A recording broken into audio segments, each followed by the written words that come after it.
बागेन माता तेरेसा आपल्या डायरींत बरयता.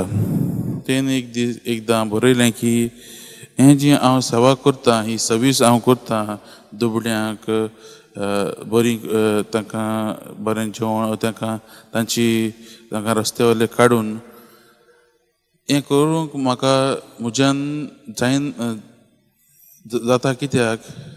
कित्याक हांव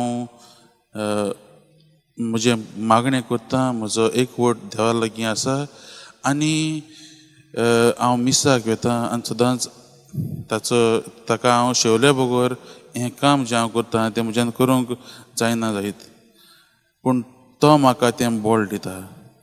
आयज मोगाचें भावन भयणीनो, आज जेजू आमकां तेंच करूंक आपयता.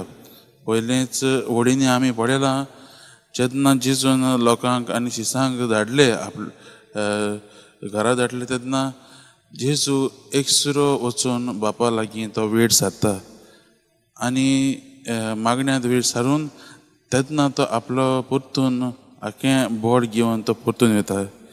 आयज दोन तरेचे आमी मनीस दिसूंक आमकां येता. एक आमचो स्वामी जेजू क्रिस्त, जो बापाच्या एकचारान एकवटान रावन आपलें बोड घेवन आयला.